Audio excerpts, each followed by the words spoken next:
क्या हाल है साथियों। मैं विकास उमर आपके अपने trustworthy channel study for civil services पे आज आपके समक्ष लेके आ गए प्लेट टेक्टोनिक थ्योरी, जो कि ज्योग्राफी का एक टॉपिक है और बेसिक टॉपिक है। सबसे पहले आप लोग जो है जो एक टेक्निकल टॉपिक पढ़ते हैं ज्योग्राफी में, वो one of those physical geography में one of those topics is plate tectonic theory. तो इसमें समझ लेते हैं, कुछ डायग्राम के जरिए मैं इसको समझाऊंगा, ताकि क्योंकि देखो ज्योग्राफी बिना ऑब्जर्व किए बिना डायग्राम के अधूरी है, ठीक है, तो वो करना ही पड़ेगा। और देखिए यहाँ पे कुछ मेजर प्लेट्स जो हैं आपकी, वो 7 हैं पूरी दुनिया में।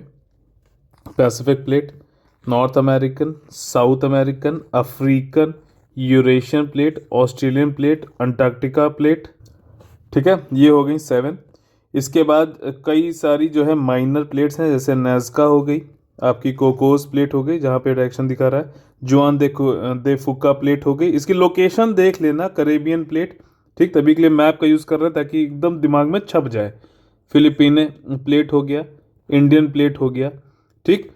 अब देखो ये जो बाउंड्रीज हैं इन पे होती हैं टेक्टोनिक एक्टिविटीज और इससे कुछ लैंडफॉर्म बिल्ड होते हैं, ठीक।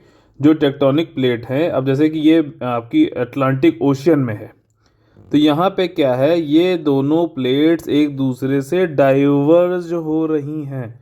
तो यहाँ पे मिड अटलांटिक ओशियानिक रिज बन रहा है, ऐसे करके है, ठीक, ऐसे रिज है ये, और ये दोनों जो है आप ये डाइवर्ट कर रहे हैं एक दूसरे, मतलब एक दूसरे से अलग भाग रहे हैं, ठीक।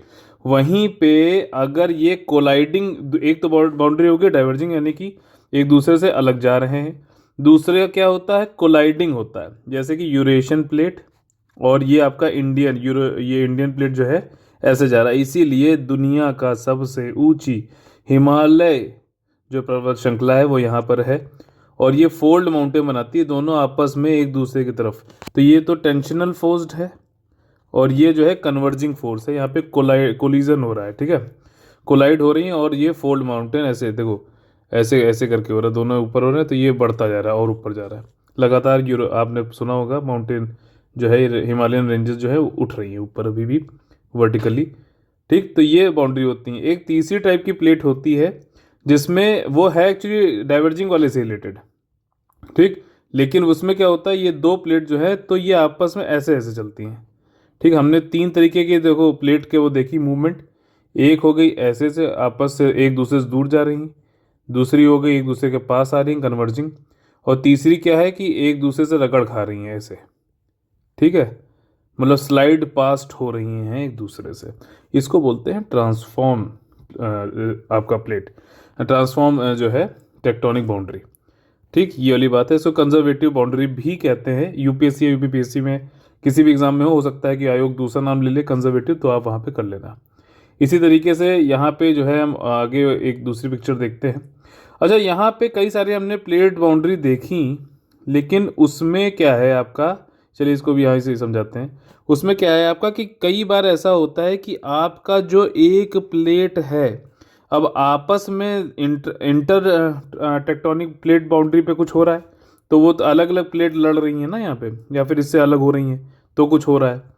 एक चीज़ होती है कि आपकी एक ही प्लेट बाउंड्री में उसके अंदर ही, जिसको बोलते हैं इंट्रा, वहाँ पे कोई टेक्टोनिक डेवलप, टेक्टोनिक वर्ड जो है उसका बेसिक मतलब है बिल्डिंग, ठीक, कुछ बिल्ड हो रहा है। तो यहाँ पे अगर कोई लैंडफॉर्म बिल्ड हो रहा है टेक्टोनिक, इंट्रा टेक्टोनिक प्लेट उसको बोलेंगे, इंट्रा टेक्टोनिक एक्टिविटी बोलेंगे। जैसे कि यहाँ पर क्या है, ये पैसिफिक प्लेट है पूरी, और इसमें एक आपका मैग्मा प्लूम होता है, ठीक है। इसको हॉट स्पॉट भी बोलते हैं, हॉट स्पॉट भी बोलते हैं। ये क्या होता है कि ज़मीन के अंदर होगा, ठीक, यहाँ से हमेशा लावा निकलता रहता है, कभी कभी क्या होता है ये धीरे धीरे उठ जाएगा, ठीक, यहाँ इस सरफेस पे आ जाएगा। अब यहाँ पे क्या है, ये चाहे यहाँ पे ओशियन की अच्छा, टेक्टोनिक बॉन्ड जो प्लेट्स होती हैं वो ओशियानिक भी हो सकती हैं और आपकी कॉन्टिनेंटल भी हो सकती हैं, ध्यान रखना। तो अब ये वाली जो प्लेट है, ये ओशियानिक प्लेट हो या फिर टेक्टोनिक आपका कॉन्टिनेंटल प्लेट हो, कोई फर्क नहीं पड़ता, ये अपनी जगह नहीं बदलता है मैग्मा प्लूम, ठीक, और ये ऊपर आ जाता है सरफेस के ऊपर। तब क्या होता है, ये जो चीज़ बिल्ड करता है जैसे कि आइलैंड, ठीक। तो इसने पैसिफिक प्लेट में आपका ऐसा ही एक हॉटस्पॉट है जो अपनी लोकेशन कभी चेंज नहीं करेगा, चाहे ये पूरा खिसक के इधर आ जाए, चाहे जो भी हो। तो इसने यहाँ पे क्या बना दिए, हवाईयन आइलैंड बना दिया, आपने सुना होगा हवाई, ठीक। तो यहाँ पे धीरे धीरे क्या है कि अपना धीरे धीरे ये अपना प्लूम ये जो है काफ़ी काफ़ी टाइम लगता है मूवमेंट में, मिलियन ईयर्स लगते हैं। तो धीरे धीरे इन्होंने अपना जो है मैग्मा छोड़ते रहे, वो सॉलिडिफाई होता रहा और आइलैंड बन गए, जिनको हम आज आपका क्या हवाई आइलैंड से जानते हैं। तो आपका एक चीज़ समझ लेना, इंट्रा प्लेट में भी सेम आइलैंड बन जाते हैं, और आपके जो है ये जो है डाइवर्जिंग हो, ठीक है ना, या फिर कोलिजन वाले जो है इंटर प्लेट टेक्टोनिक प्लेट हो, वहाँ पे भी क्या है कि आपका वहाँ पे भी आइलैंड बन जाते हैं। तो सेम जो है आपका लैंडफॉर्म डेवलपमेंट हो सकता है, चाहे वो इंट्रा में हो चाहे इंटर टेक्टोनिक एक्टिविटी हो, ठीक है। तो यही चीज़ कह रहा है, हवाई आइलैंड और कोलंबियन प्लेटू जो है इसका एग्जाम्पल है। ये कई सारे एग्जाम्पल यहाँ दे रखे हैं। ये देखिए मैग्मा यहाँ से ऊपर उठ रहा है, लाल लाल काफ़ी हो गया है, एस्थेनोस्फीयर। अच्छा, जो ये प्लेट्स होती हैं लिथोस्फेरिक प्लेट होती हैं, ठीक, और ये कॉन्टिनेंट की भी हो सकती हैं, लैंड वाली, और ओशियानिक भी हो सकती हैं, और ये एस्थेनोस्फीयर जो है उसके ऊपर जो है मूवमेंट करती हैं, ठीक है। और ये दो प्लेट हैं, मूविंग अपार्ट हो रहे हैं, दो प्लेट या देखो ये कोलाइड हो रहे हैं, कॉन्टिनेंटल क्रस्ट है, फोल्ड माउंटेन बनते हैं जहाँ कोलिजन होता है, और ये सी फ्लोर स्प्रेडिंग हो रही है, सबडक्शन जोन है। अच्छा, कौन सी प्लेट सबडक्ट होगी, तो हमेशा ध्यान रखना, ये जो आपके देखो यहाँ पे ओशियानिक प्लेट ये जो है ये सबडक्ट हो रहा है ना मटेरियल, क्यों? क्योंकि इसकी डेंसिटी ओशियानिक प्लेट की डेंसिटी हमेशा ज़्यादा होती है कॉन्टिनेंटल प्लेट से। ध्यान रखना, लिथोस्फेरिक कॉन्टिनेंटल वाली जो है उससे ज़्यादा होगी, तो हमेशा इन दोनों के बीच में ओशियन वाली जो है वो आपकी सबडक्ट होगी, क्योंकि इसकी डेंसिटी ज़्यादा है, ठीक है ना। और याद रखिए, जितनी भी चीज़ें मैं पूरी बता रहा हूँ इनके मिलियन ईयर्स लगते हैं, तो एक ये नहीं कि एक साल में तुरंत सबडक्ट होगी ऐसे, ठीक। डाउन गोइंग स्लैब हो गई, ठीक है। ये सब मैग्मा देखिए कॉन्टिनेंटल क्रस्ट पे भी कई सारे वोल्केनो ऊपर बन रहे हैं, ठीक। इसके बाद देखिए जो हमारे तीसरे तरीके की ट्रांसफॉर्म फॉल्ट यहाँ पे जो बना रहा है, ये क्या है, देखिए यहाँ पे क्या हो रहा है, ये आपकी पूरी सीधी लाइन थी, ठीक है, जो अब ये पहुँच गई यहाँ पे ऐसे, समझना मेरी बात, ठीक। हुआ क्या है कि जो आपका ये आपका मान लो ये क्या था, डाइवर्जिंग प्लेट थी, देखो ऐसा बना हुआ है, एक दूसरे से अलग अलग जा रहे हैं।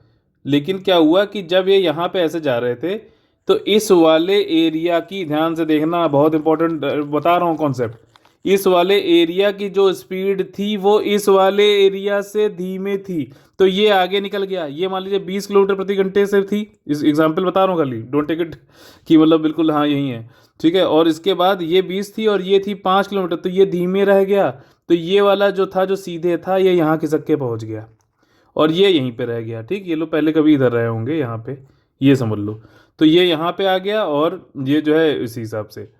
तो अब क्या हुआ कि ये जो दो प्लेट थी, अगर आप इसको ऊपर से देखोगे ऐसे, तो क्या था कि पहले ये ऐसे थे, लेकिन यहाँ से अब क्या हुआ कि ये इसको जो है ये यहाँ से इसको ऐसे ख़त्म हो गया, और ये अब यहाँ पे आ गया, ठीक।